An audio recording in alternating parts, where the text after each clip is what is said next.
Okay, so welcome to Pyrenean Creative Writing Retreats. As I mentioned, this is the fifth year that we're doing it, and I'm super excited. It sort of started as a dream, something I'd always wanted to do. And then about 6 years ago, Carol introduced me to another mutual friend who had a beautiful house, and she was a writer. And long story short, she offered me her house, and we began running writing retreats there. We have since moved to another location because we kind of ran out of space. We could only fit 5 people there, and I felt that having a bigger space would be more conducive to the group size. Particularly, sometimes people cancel, and then we wind up with 4, which is small for a week. As Val mentioned, I am co-founder of Kindwrite Studio with Val, and this is our overall business that the retreat is kind of umbrellaed under, if that's a verb. But Pyrenean Creative Writing Retreat precedes Kindwrite Studio, so we still hang on to this name. So, sorry, oopsie, sorry. So today what we're going to cover in the slides, and again, I don't expect this to be too long. I'll just talk a little bit about myself, so you know a little bit about my background and my approach to teaching and editing and coaching, and then we'll kind of go through some various aspects about the retreat so you can see what it's about and what we do and what it looks like, and then it will be your turn to ask questions. And as we say, we just want to put it out there, no mysteries, no question too silly, just kind of ask us anything. That's what we're here for. So a little bit about me. You can see I've been a writer for a very long time. Val liked that picture and up it went. So I said, okay. And also that's my daughter's dog, who I love very much. But he will unfortunately not be at the retreat, even though he's a very cute little fella. I have been a writer, editor, writing coach for a very, very long time. I've been teaching on and off probably since I was an undergraduate, not regularly, but I've taught in all kinds of situations, college, graduate school, community, as an instructor at the University of Maryland. But this is my favorite kind of instructing or facilitating to do. I really love small groups. I love working with writers who are at pretty much any stage of a project, whether it's writers who are just kind of coming back to it, as somebody said before, or somebody who are well into a project. We find that at the retreats, this mix always works really well because the new writers really learn a lot from the people who have been at it longer. And then the writers who have been at it longer, I think it's helpful to be able to explain and talk about what you know, right? So we have a lot of interaction and information that goes back and forth. And really what I try to do at these retreats is to just kind of hold the space open for everybody to reach their own potential, to get in touch with their artistic self as much as they can. And so that looks different for everybody. Some people come and they spend a lot of time walking and thinking, whereas some people spend a lot of time just typing all day. Some people find it helpful to pair up with somebody and share their work. And there's really no kind of right or wrong. It's really about you come, we nourish you, we feed you, we supply everything you need, and then you figure out what works best for you. And as part of Kindwrite, the reason we call it Kindwrite Studio is that we really, really focus on helping writers feel encouraged. It can be very difficult to put your heart and soul into a creative project, and then you ask for feedback, and somebody comes along and has a lot of things to say about it, and then you wonder, was this worth it? Did it mean anything? And so in all of the work that we do, and including at the retreats, we really focus on encouragement and support. That's not to say that we are not rigorous with our feedback. If somebody has a piece of work that is close to being finished and we're trying to get it over the finish line, then we do spend some time going through it and saying, well, how can we tighten this up? But most of what I find at the retreats is people are working more at the draft stage. And when we're at the draft stage, we're really very much in our creative space. And that's where we need the most encouragement. We ask questions, we look at perspective. We say, well, what would happen if you did this? Or have you thought about maybe this kind of character arc, or what's holding you up? And so that's essentially how we kind of structure both our work at Kindwrite and in the retreats. Okay, so here's just a quick overview. These are the lovely views. You can see it's very, very green here. I know that Lorraine is in the south of Spain, where it probably is not quite so green, but we do get a lot of rain here, which, if you are coming, something to consider. You do want to bring a rain jacket and good walking shoes. But the upside of that is that it's incredibly green, and it is just lush and beautiful, and it does not get as hot up here as it does in the south of Spain. So you can see we have rolling countryside, we have hiking trails right from the farmhouse. You will get 3 meals per day. We focus a lot on local food and healthy food, lots of private time, space, and quiet. Everybody gets some one-to-one time with me. And this year we went to all women. It was not really a big decision. It just sort of happened that everybody who shows up tends to be female. And once in a while we get a guy, and it's almost like awkward when there's just one guy in the group. And I think we've also found that when it's all women, we tend to bond a little bit more quickly. There's just something easier about the group when it's all female. And so I thought, let's try it. And it seems to be popular. So that's what we're doing this year, is just a community of women writers who you will chat with, you'll exchange work with, and you'll build friendships with over the 10 days or the week that you're together. Okay, so I want to talk just a little bit about our hosts, which is where we're going to be staying, which is called Casa Alquebrarea. This picture on the left, that's Carol in the middle, who you just met. And to her left is Isabel, who is the grandmother of the house. And to her right is her granddaughter, Iraya. And this is a house Other way where, around, actually. Oh, well, it oh, depends on the well, camera. okay, looking at the screen. Okay, You yeah. can tell Well, which is the okay, grandmother. looking at the picture. So I said Isabel's the grandmother, right? And Iraya is the granddaughter. And that's Carol in the middle. And so Isabel, where was I going with this? So 3 generations live in this house, and it's Isabel and her son, and then his family, which Iraya is his daughter. And essentially, they have owned this house for probably a couple of 100 years. Husband, it's her family, his family's house. And as we know, over the last number of years, industrialization has really done a job on farming. It's really upended the countryside in many, many places around the world. And so this is a working farm. Iraya's dad works off the farm because you cannot make enough money farming, small scale farming in this part of Spain. And one of the other ways that they bring in money is they have renovated the entire first floor of their house and to be what's called a casa rural. So essentially, we will have the whole first floor while the family will be upstairs. And one of the things I like about this is we don't necessarily talk about this that much in the materials that we put out, but pretty much all of the money that you're going to be spending this summer at the retreat is going to stay local. So the house is local. We're not going to some luxury resort that's owned by a corporation. We try to get as much local food as possible. You will have Basque cheese. Isabel really likes to feed us. She will bring down cheese that they have made on the farm with the sheep, who will sometimes just go walking by while we're sitting there writing. They will also bring down different kinds of sausage. So I find that a really nice aspect of this. There's a whole sustainability component to this that makes me feel good about what we're doing. And I hope for all of you too who are coming as well. And on the right here, on the right of the screen, we have Iraya to the right and then her sister Alasne, and they are participating in a traditional dance called the Arescu, which is like a welcoming dance that they do during dignitaries are coming or important people. And they had just been at the fiestas that day, which will probably coincide with when we were there in August. I'm not sure which retreat yet. And they were still dressed up in their gear. And I think it was Carol, somebody said, oh, maybe they'll do the dance first. And they did. And they did the entire dance for those of us at the retreat. And it was really lovely. So it's really nice to be in a house that is owned by people who have been there for generations and know that we're helping them hang on to their property and their land and, kind of keep the family going. Ira's uncle literally lives like 20 meters up the street with his family. So it's all very much, kind of in the family. And they have a dog, and these guys have a dog, and the dogs hang out together, and it's all very sweet. Okay.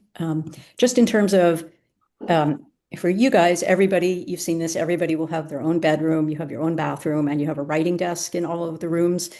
The middle picture, this is the dining room where we eat indoors sometimes, depending on the weather, and it's filled with these big Basque tables, and it's kind of like a very traditional farmhouse with the big wooden beams. And then over here on the right is the salon room where we meet. So again, it's a lot of space for us to all gather.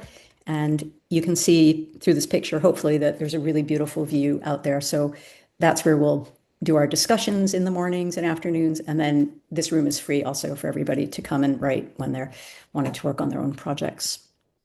Okay. Just a little bit more about the views. It's really lovely countryside. You get fantastic sunsets and sunrises. Um, for me, when we run writing retreats, having a sense of open space and views is really, really important. There's a way in which it kind of awakens our creative streak a little bit. And so there's plenty of places where you can just walk straight out of the farmhouse into the woods and up the road. And I think you can actually maybe about 45 minutes walk over to the French border. We're very close to France here as well. So that's kind of fun. And again, as I mentioned in the beginning, I love the Basque Country. It's where the person I've spent the last almost 40 years of my life is from. So we've spent a lot of time here. I just find it lush and gorgeous. And this is a picture of Bera de Bidasoa, which is about a mile from where the retreat is located. That's the house. And you'll see these beautiful old stone houses with just years and years of history, and they're incredibly solid. And people put out their red geraniums in the summer, and it's just I find it all very sensory between the smells and the sights and the sounds. It really makes it a wonderful place for a retreat. So okay.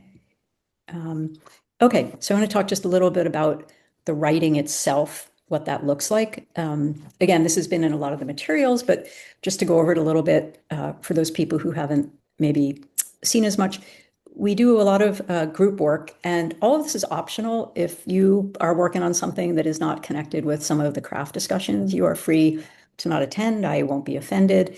It's really up to you, however many the sessions you want to attend. But in the morning, we generally do some sort of generative prompts. And then we look at some sort of craft topic, whether it's setting or openings or characterization or dialogue. And I have readings for us prepared. And then we look at published samples that we can, I don't really like the term literary analysis. That sounds very fancy and kind of highfalutin, but we take apart some of the samples and look at how did somebody make this dialogue work so well? What did they do here? Was it the way they have beats or the tags? And we spend some time on that. And then we have writing exercises based on what we've just looked at. And usually people will take that and go and look at their own project, or they'll generate something new. And so again, it's really up to you, whatever is most in line with what you're working on. So that's the kind of craft and discussion part. Then, of course, there's plenty of time to write. We do the sessions in the morning, and then lunch is buffet, and then you really have all afternoon to be working on your projects. And then one of the other things we do is we do not workshop at my retreats, and by workshopping I mean where we all share work and everybody critiques it. I don't like that model, because I really feel like at my retreats, I want you to come and be nurturing your artistic self. It's not really about critiquing other people's work. It's about you focusing on your work and getting into it at a certain level of depth that's very hard to do when you're at home. But the last night, we generally do share for those of us who want, and we do readings, and these are a lot of fun. We have a party the last night. We bring out special drinks and special food, and everybody reads for about 5 or 6 minutes if they like. And it's really super fun, because by that time, everybody is getting along and everybody's already been sharing a little bit from prompts and some of the discussions. So we have some idea of what people's voices are like. But this part is really fun because it gives everybody a chance to really share something that they've been either polishing over the week or that they've already worked on before. So that's definitely one of my favorite parts. And then let's see. And then the fourth part of the writing, of course, is one-to-one time with me. So everybody gets, I'm just going to say formally, an hour. So when you show up, I will remind you that, and we set up a time to talk. And that can be about whatever you want. It can be about the writing life. It can be your specific project. We can look at pages, whatever you feel that you need the most help from me. And we find a quiet spot and we work on that. So it's basically craft, writing time, some readings at the end, and then one-to-one time is what makes up the writing part of the retreat. For those of you who've been to my retreats, you'll know that we like to play some games, whether it's writing games. We use a lot of these decks where we pull things at random and we kind of let the universe speak to us. Sometimes we do storytelling with the moth, or I've got this new one called the metaphor dice, which are really, really fun. We used those back in March at Zigbone, and I'm really excited to use those again this summer. They were really fun. So I try to bring in these decks that are connected to writing just to kind of open us up a little bit and get us thinking about ways to access our creativity that we might not have otherwise. And then, of course, we literally play games too. Last year, Yvonne from London brought bananagrams, and it turned into this. It was almost like the World Cup right now. I mean, it was just crazy. We had Ireland, England, America. We had these international sort of tournaments going around bananagrams, and that was really fun. There was a lot of laughter. Okay, so just in terms of who you will meet this summer, you've already met Carol, so she'll be doing some guiding with us. Our new chef is Laura, who she comes from a number of places. She was born in the Basque Country. She grew up in the UK. Now she lives in Catalonia. So she's got a whole very kind of international palate, but she's an excellent, excellent cook. She works on yachts and she caters for regattas. And she's really excited to be doing some more Basque cooking with us, as well as bringing in some Catalan influences. We are lucky enough to have Ugo, who lives nearby, and he is an award-winning Italian pizza chef. So for the first retreat, we'll have him for one night, and then he'll probably be helping out a couple of nights the second retreat because Laura has to leave a little bit early. So everybody will get to see both of them. And then Carol, who is our guide and our excursion leader, and she makes the most incredible salads for picnics. At her tours, people have asked her to actually put together a cookbook just based on her salads from the picnics on the Camino. And then you've met me. And then this is Shabi, who is a very, very, very old friend of mine from like when we were post-college. I met him in California many years ago, and we've just reconnected. And he is a wonderful storyteller. He's a teacher. He actually teaches in Berda, and he's agreed to come talk to us a little bit about Basque history and language. So that's really exciting.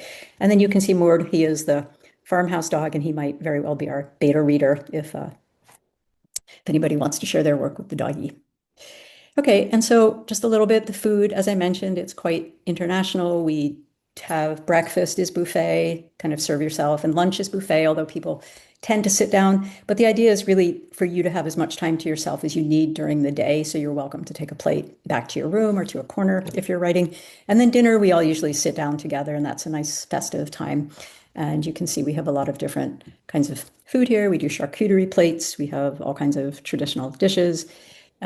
And the question that you've all probably been asking is, will there be Basque cheesecake? Right?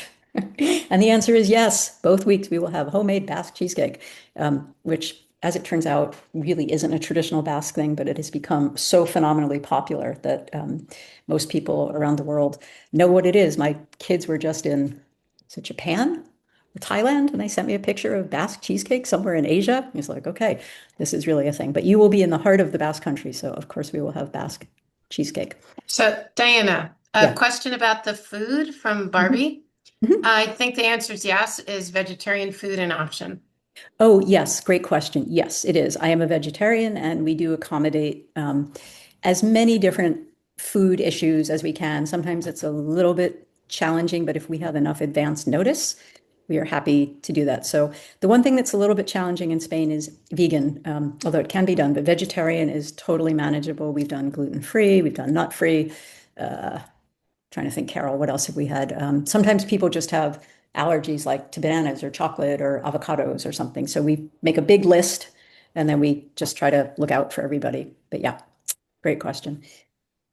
So Basque Day is one of the things that we incorporate into the retreat. And this sort of started as a joke one year because this particular group a number of years ago said something. They were like, I want to try this cider and I want to try this and I want to try that. And I said, okay, we'll just have a Basque Day. And suddenly Basque Day was born. And it's when we take one day out of the week and we just sort of celebrate all things Basque. And in this case, we are at a bar drinking cider. So obviously a little bit of alcohol is involved, but cider is a big part of the culture here. We go to a town, we go to a bar. We also, there will be some language. So the fellow Shabi, who I mentioned, when he comes to talk with us, he'll probably talk to us about the language. And you can see here on the left side of your screen, this is a welcome sign that's in the house. And if you're looking at that sign and can't translate a single word, you are not alone. Basque is a very, very old language that, as far as we know, is not connected to any other language on the planet, which is why it's really hard to recognize any words there. But this is basically a welcome thing that just says rules to be happy, eat well, take a break and rest, do sports every day, be rich in your experiences, enjoy music. But he'll talk about the language a little bit and the history and the culture. And then these fellows in the middle, these are dulcineros, and they come around during the fiestas or afterwards, and they show up in the morning to kind of wake everybody up nicely. And we may or may not intersect with some of these fellows. But again, we'll talk about traditions. And then as part of Basque Day, we're going to be visiting the caves in a nearby village. And these caves are one of the centers of Basque mythology. So we're going to learn about the Inquisition and the prosecution of women who were practicing pagan rituals as witches. And so it's a really, really fun day. There's a museum, and we go out to lunch, and we go to the caves.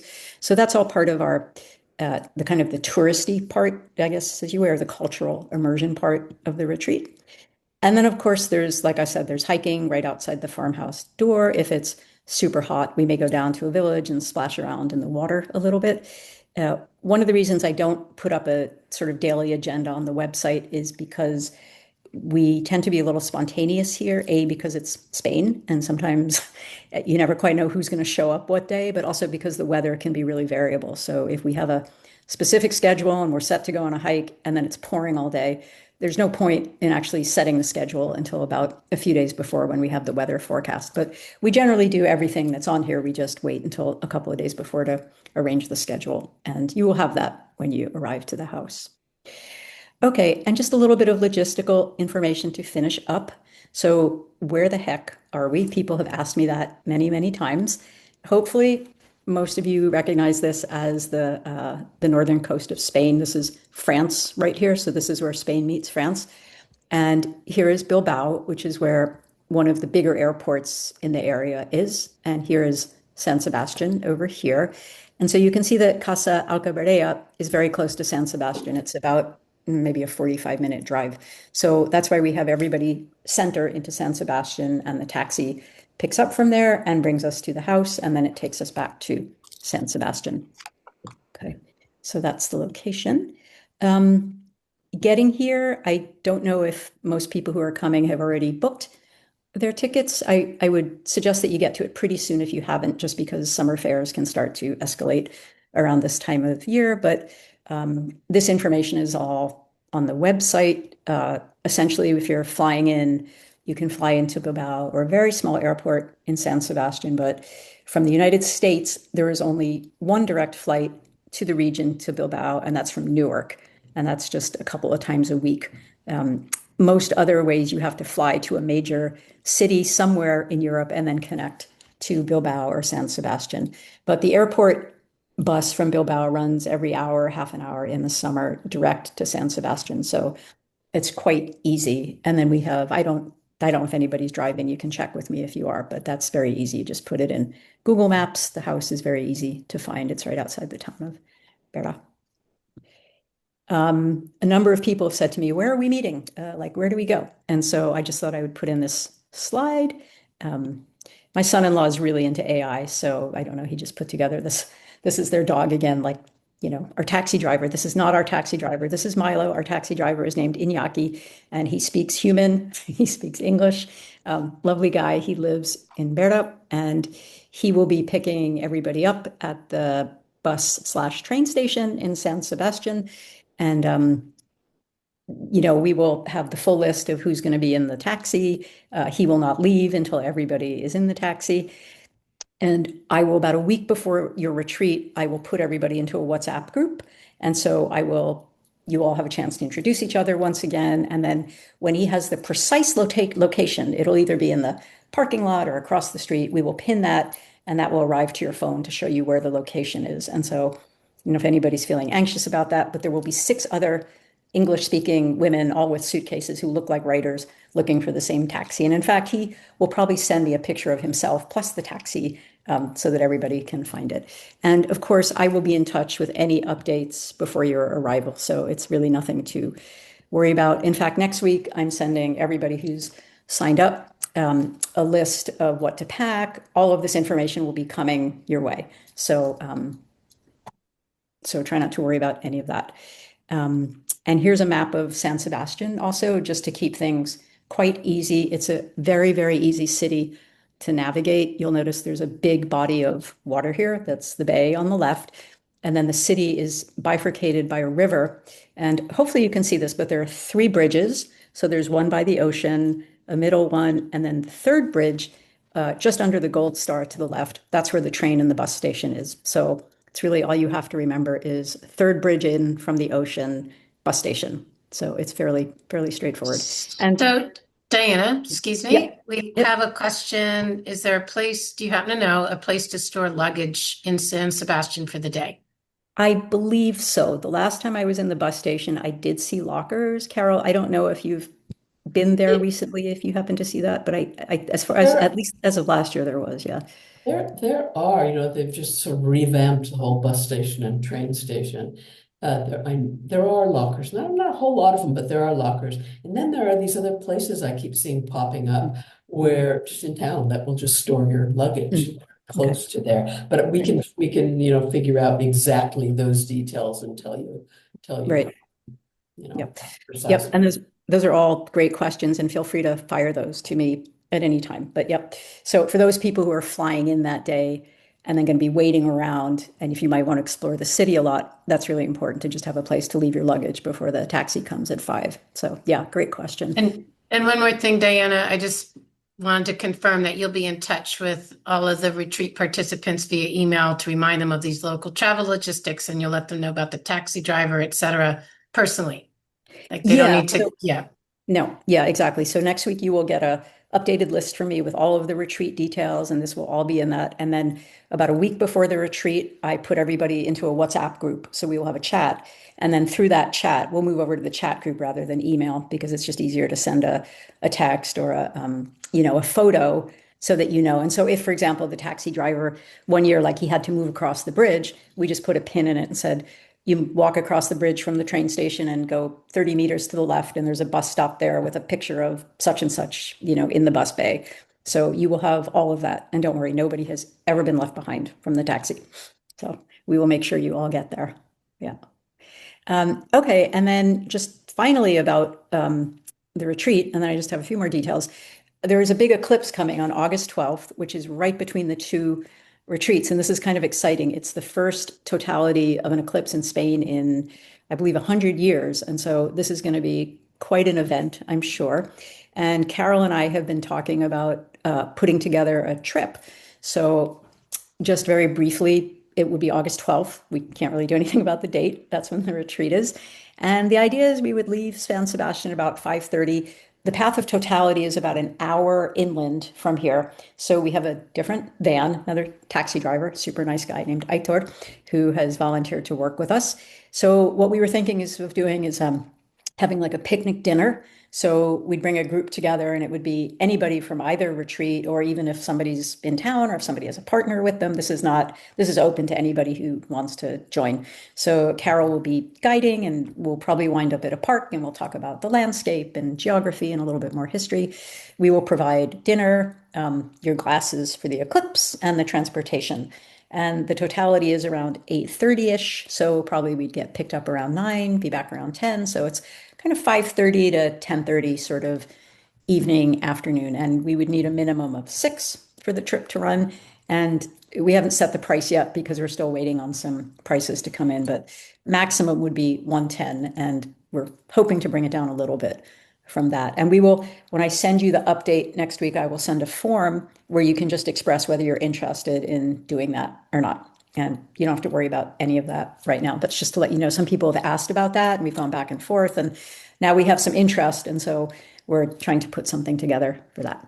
And this is just an extra add-on to the retreats. This is not something that obviously happens every year, but it's kind of cool that it's happening right here. So we wanted to add that in. Okay, and then just before I finish, Val is here on the call with me, and Val is my business partner, and we've been working really hard all year on retreats. And I just wanted to let you guys know about a couple of other ones that we run.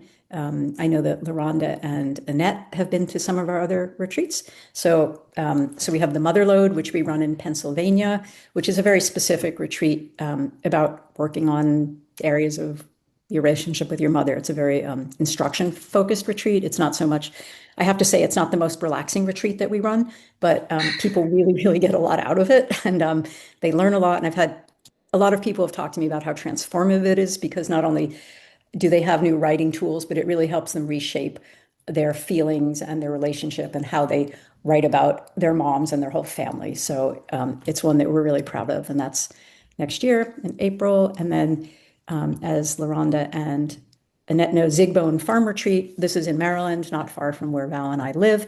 And we do a writing retreat in January that's very similar to what I do in Spain. It's a pretty similar curriculum, but what I wanted to point out to you folks as well was we do an alumni retreat, and this is by invitation only. So once you have attended either a Zigbone retreat or one of my Spain retreats or Motherlode or one of those, then we offer an invitation to this alumni retreat where we again do craft work, but we dig in quite a bit deeper. We do more advanced material, and that's always really fun because people who know each other come back, and it's, as Dina, who owns Zigbone, says, it's kind of like summer camp. It's like, hi, I haven't seen you in a year, and we're all in the lodge around the fire eating hot chocolate. So there's that. And then Val and I have started a new series, which we will be doing out at her place in Rehoboth Beach, which is a wonderful beach town about 2 hours from DC. And we're just going to be doing sort of intensive, informal 3-day writing getaways. That these are not going to be so much craft focused, but is like an opportunity for you to come and bring your work. And Val and I will be available all weekend to work with you on editing and story development and anything that you need. Like, we're making it ourselves available pretty much, I'm not going to say 24/7 because we need to sleep, but throughout the day to work with you on your work. And you will get all of this information because everybody here is on our mailing list already. So don't need to worry about these, but we send out a newsletter about every 6 weeks or so. So you'll start seeing more about these. Okay. And I think we're just ready to wrap up. So please keep in touch with us. For those of you who are really interested in the Spain retreats, please follow us on Instagram. Even if you don't have an Instagram account, it's really easy to make one, and then you can just follow us. It's where we spend most of our time. We put most of our pictures, a lot of our information, or if you're thinking of coming, it's just kind of the best place to get a lot of the information about what we do and see the retreat in action. And then if you're more interested in some of the other retreats or some of the editing services or submitting services that we offer for KindWrite, we are on Facebook, YouTube, and Instagram. So we're a little bit more diversified there. And then lastly, a couple of things. We are starting for 2027 an early interest retreat list. And so the idea for this is maybe you're not able to come this year, but you would like to come next year. So if you want to sign up for this list, we will be offering discounts and pre-registration opportunities. So like you will get first choice before we open it to the public. And we haven't quite priced anything yet for 2027, but there will definitely be a discount for people who are on this list and who register by a certain date. So there's no obligation. We would just love to have you sign up. So if you just go to kindwrite.com and the contact, we just set up a new category that says early interest retreat list. And then in terms of this summer, I know there's some people who are still thinking about it. We literally just sold the last spot this morning. So we have one more room that we could possibly open if somebody really, really wants to come, but we'd have to talk about that because it's not quite up to discount. But if somebody really feels that they want to come this summer, we can talk about that. Hopefully that was a little bit helpful. And again, feel free to reach out anytime with questions, and we're happy to answer them. And I'm looking forward to seeing some of you this year, and if not this year, next year for sure. So it'll be great.